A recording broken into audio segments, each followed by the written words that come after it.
Hey guys, what is going on? Doran Code here, back with another video on the Reason 9 update. This time we'll take a look at the dual arpeggio player device that's been added. In its most basic form, it's a simple arpeggiator, but it can do much more than that.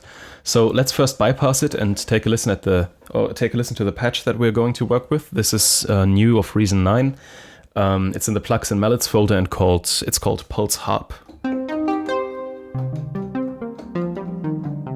It's polyphonic, and it's also velocity sensitive, so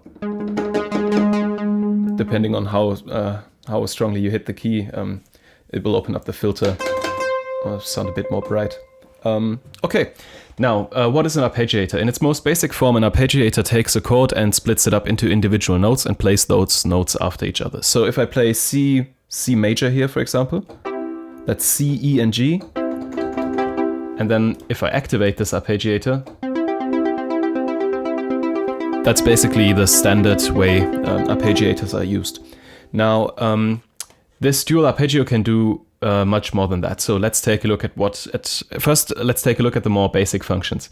The first thing I want to get out of the way is that these two sections, ARP 1 and 2, they are both identical. They can be activated individually, and they have a really nice synergy with each other, but we'll take a look at that later. So first of all, let's focus on the individual sections and what they can do.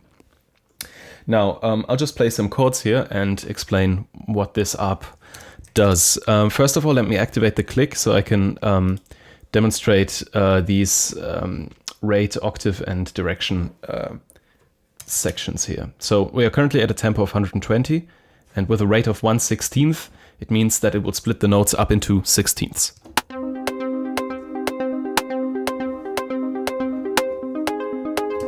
Okay, that's pretty basic stuff. We can increase the rate and decrease the rate.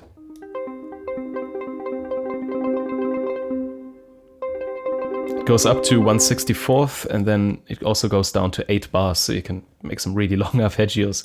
Also, quite interestingly, it has this shuffle setting, which is similar to the 16th setting, only that it's got applied shuffle. So this is straight, and with shuffle, adds a nice little bit of groove. Now, let's just revert to this C major chord, and I'll stick to 16th notes. The next section we have is octave. So now currently I'm only pressing 3 keys, C2, E2, and G2. And that composes our major chord. So if I set the octave to 2, it will now spread these notes over 2 octaves. I'm still only pressing 3 notes on the keyboard.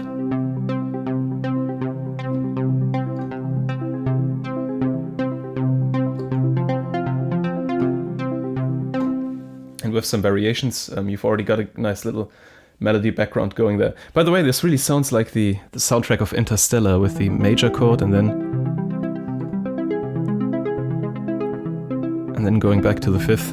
Anyway, it will start spreading that across multiple octaves, and you can go as high as 4. So if I start at C1,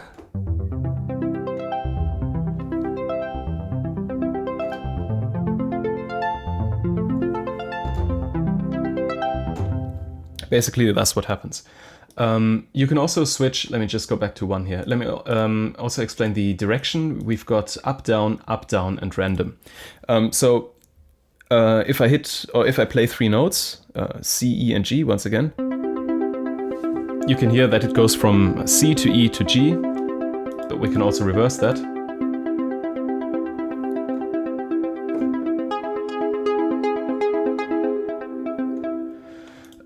We can also pick up and down, so that way it will go from the lowest note to the highest and then return.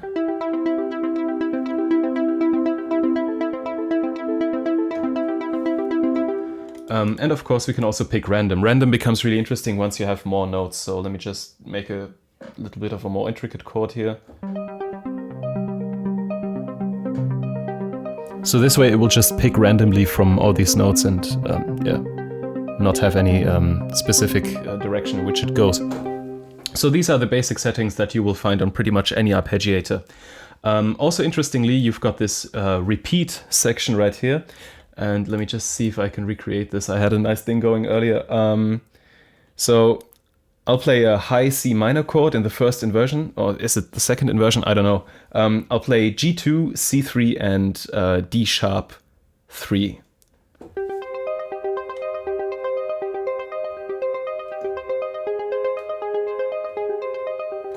So this means once you activate the repeat, it will play all notes twice. Of course you can't hear that if I only play one note, but if I hit multiple notes,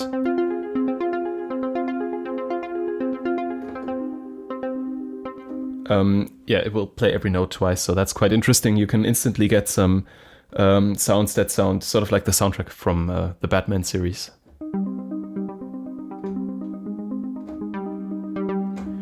So yeah, that's another pretty cool addition. That combined with this shuffle setting can make for some quite interesting patterns, but I'll just stick to a straight up for now. Now, we also have this section in the middle here, but I'll talk about that last. First of all, I want to move over to this section here. We've got transpose.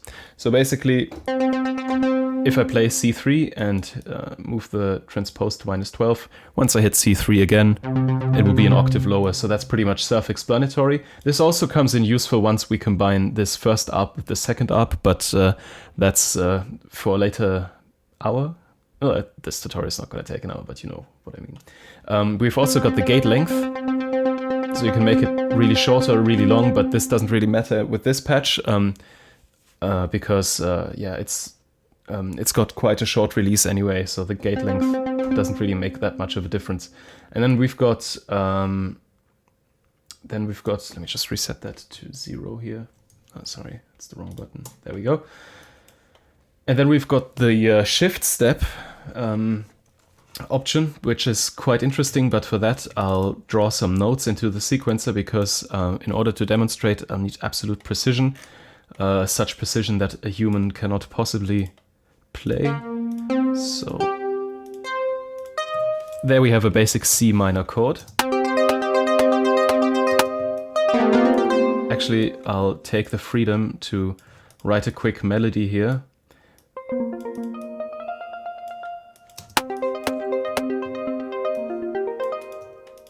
And then maybe let's do this and go for a really standard pattern.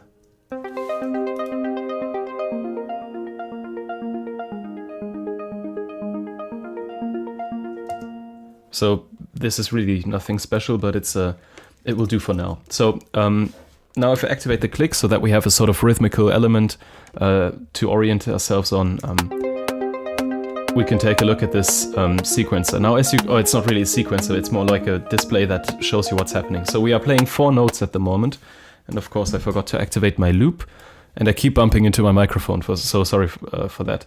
Now, if I use this shift step option, we can shift the pattern forwards and backwards by steps, by the number of steps that's indicated in this display. It's pretty much similar to the step shift option in Synchronous, the effects plugin that also comes with newer versions of Reason, I believe, or it's in the rack extension shop, one of the two. So let me just demonstrate that. So now we are starting on the root note, but if I use the shift steps option here,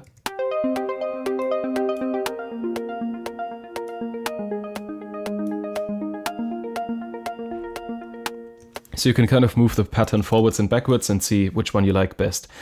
Just for simplicity's sake, I'll keep that at 0 for now.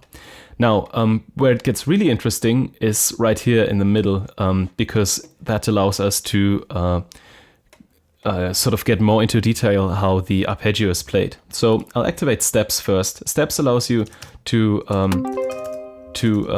individually decide how many steps you want the arpeggio to last for. So right now it's automatically set to 4 because we are playing 4 notes, so it needs 4 steps. But I can also drag this orange bar up here and make it longer. So I could, for example, go for 8.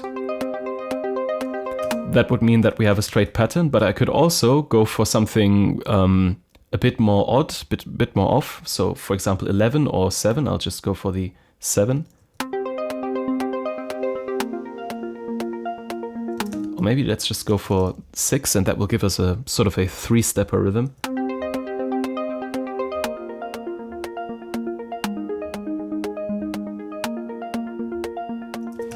So that's steps. We've also got velocity, so we can decide which velocity each note is going to be played in. So maybe we want to give a little bit of an accent to the first note, and then to the fourth, and then maybe let's do it like this.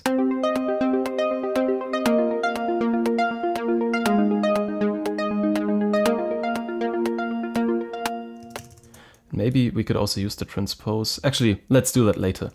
And then the final feature, one which I really like, is where it gets really interesting. This is this pattern section right here.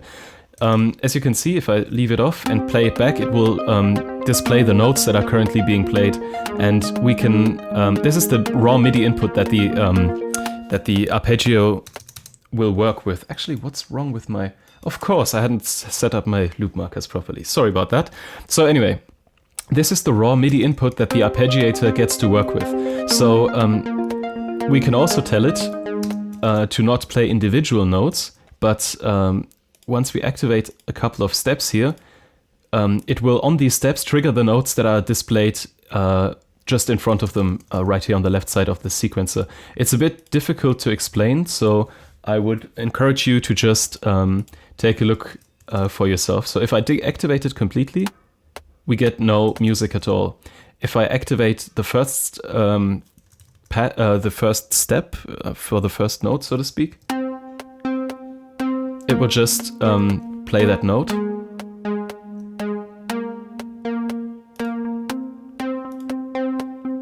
And this is sort of like a step sequencer, but it's not exactly similar. You can start building your chords within the sequencer, and start building your patterns within the sequencer. I'm just going to call it a sequencer. I might also call it a pattern section, but I guess that's just what's English for Wortklauberei. We don't have to hold ourselves up with the exact terms. We all get what it does. Now, you can make these notes individually long, depending on where you click. You can also do tied notes. I'm not sure. I think... Oh yeah, if I draw backwards, then that will make a tied. No? I mean, I've got some here. Maybe hold the shift key down. Ah, there we go. You can drag from left to right and then create a tied note that way, as long as you click in the right hand side of the bar. All right, there we go. So once again, if I deactivate this pattern section, it will just play the notes in the straight pattern that's given by the direction. But as long as I activate it, I can use this raw MIDI input that comes from the sequencer.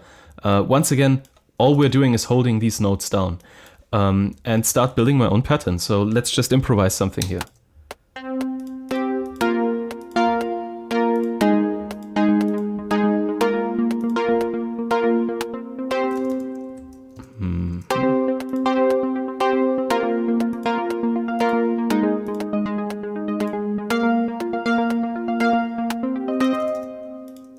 Let's go like this and put another one here.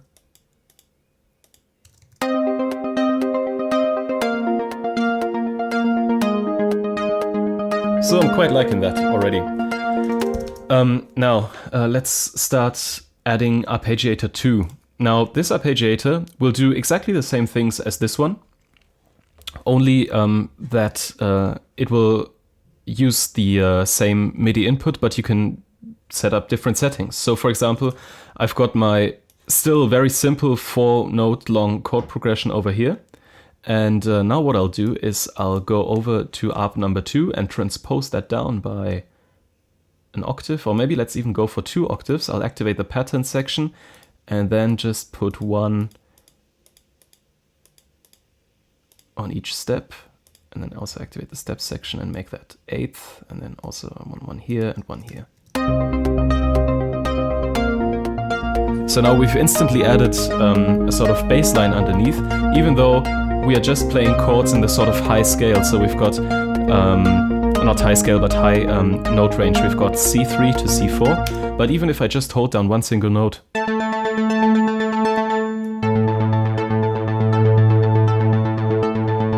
And we could use that for all sorts of notes. So let me I'll just play some notes on my keyboard here.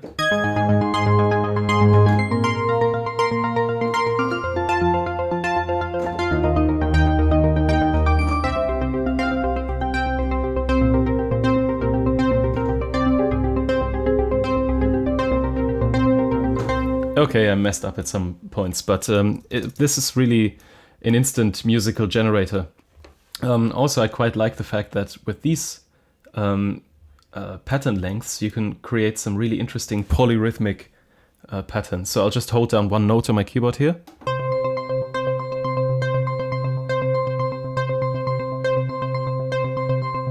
So as you can see, that creates some really, really intricate polyrhythms. Now, what else could I talk about? Is there anything I forgot? Okay, this is also quite useful, this input range here. Maybe you want to work on a patch where all the high notes you play are arpeggiated and all the no notes you play are not arpeggiated because they are, for example, long bass notes. Maybe one use of this section would be if you were to add this to a piano. Actually, let's go for that. I mean, I didn't plan for this, but let's maybe just give this a try. So here I've got radical piano, and then I want the dual arpeggio. How do I do this? There we go. And then I'll copy patch, paste patch. Now let's see what this sounds like. Well, definitely you'd have to do some changes to the gate length. But of course, as soon as you start playing, this is actually kind of quiet. Let me just turn that up a little bit. But as soon as you get to the lower ranges, you obviously don't want it arpeggiated anymore. So let me just deactivate ARP number 2. We don't need that for now. This leaves us with this. So let's say I want to, with my right hand, play some chords that are going to be arpeggiated like this. But I also want to add some nice low bass notes, maybe even down here in this octave. And I don't want those to be arpeggiated, so I could hit the learn button here and then hit a MIDI note. Or actually set that up manually, in my case, because I want it to go just below C1, just above C1, sorry. And then the upper end of the input range can be G8. That doesn't really matter because we're not going to go that far. But what this does is that all notes that are below this lower end of the input range are going to be ignored. So now I can, with my right hand, actually this velocity, let's just turn that off. I can, with my right hand, play a couple of notes that are going to be arpeggiated. And then with my left hand, it's going to be ignored.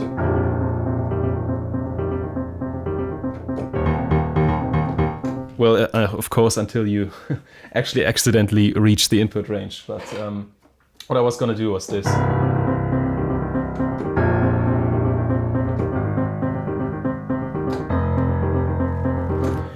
So something in that direction is quite useful. Also, if you're going to do key splits where the upper octaves are going to be played by one instrument and the lower octaves are going to be played by the other instrument, and then you want to put that in a combinator, that's really useful. What else is there? I could also, of course, use this if we delete this radical piano here again and go back to our pulse harp. Now let's say we are happy with this pattern.